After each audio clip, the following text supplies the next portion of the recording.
Sicché oggi facciamo una riflessione su cui ci piacerebbe molto sapere la vostra. Quindi parleremo anche in parte di Sicché, ma non solo. E quindi pronti via. Questa riflessione nasce dai cambiamenti avvenuti un po' negli ultimi tempi, no? Ci siamo resi conto che le community sono state in qualche modo sempre una metodologia tenuta in considerazione perché ha dei punti di forza che tutti noi sappiamo, non stiamo qua a ripetere quali sono, insomma. L'asincrono. L'asincrono. Uno strumento proprio esatto. che si aggiunge, no? Esatto.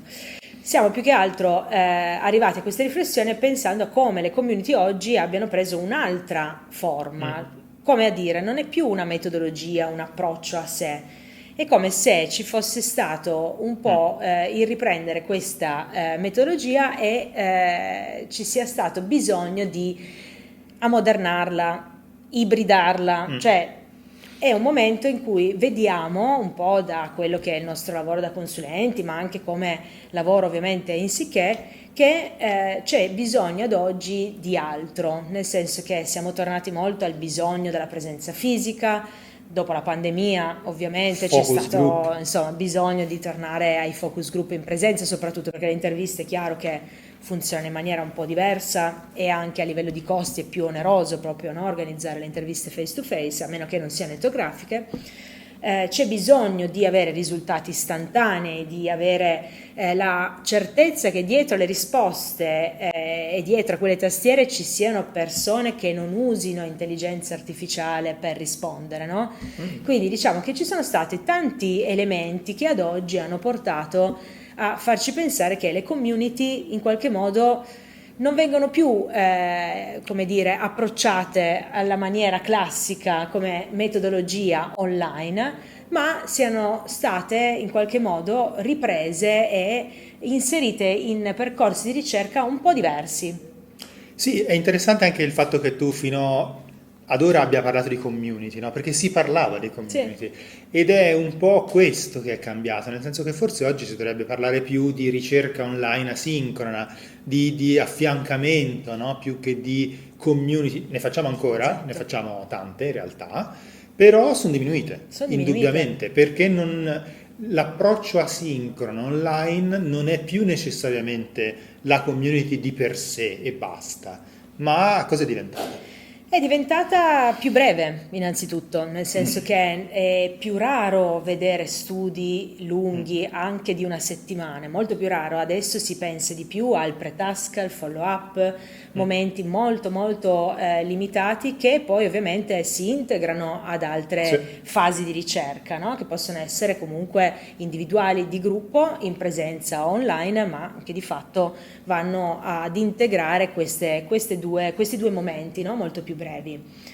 Poi si usano per diari digitali. I diari digitali ovviamente sono diventati, ne abbiamo parlato in un video, sono diventati importanti perché? Perché di fatto possiamo seguire i nostri intervistati nella loro vita vera, no? Senza bias, senza il nostro, diciamo, la nostra intromissione in qualche modo, e quindi è importante anche per riuscire a ricavare informazioni che abbiamo direttamente comode in piattaforma, scaricabili, come ci siamo detti, insomma, analizzabili. Il punto qui chiaramente è che i nostri intervistati sono a casa, si riprendono, si fanno riprendere comunque con lo smartphone, e quindi è diventato tutto molto più facile ed è un bel supporto, no? Il diario prima, dopo i gruppi o comunque anche da solo spesso, no? Diari di consumo, tantissime cose in piattaforma vediamo, tantissime ricerche in piattaforma vediamo in cui ci sono test di assaggio, test, prove di prodotto, visione di filmati, numeri zero, no? Di puntate, serie, eccetera. Sì. Altro uso, temi personali, privati, intimi. Questo è effettivamente uno strumento che permette alle persone di restare nel loro anonimato, di restare nel loro, diciamo, nido, no? Un pochino in qualche modo tutelati dagli sguardi altrui e possono aprirsi molto di più. Comfort zone, sono a casa. E forse sai cosa? Stavo pensando, sulla base di quello che dicevi, forse la ricerca asincrona online sta diventando comunque un po' più individuale, un po' meno di gruppo. Cioè all'inizio è nata più come community, momento in cui lungo l'arco delle giornate le persone si confrontano. Oggi forse sta diventando più il confronto più marginale, più cose veloci come dicevi, ma anche individuali, no? Sì, Personali. In fondo a me interessa sapere un po' in logica etnografica, sì. autoetnografica, in questo senso assolutamente. C'è un'altra tendenza, nel senso che c'è questa tendenza ad ibridare, no? Dicevamo, quindi ibridare metodologie quali quanti, ma ibridare anche momenti in presenza e online. Ed effettivamente ci siamo accorti che ci sono tanti strumenti e non spoileriamo troppo, però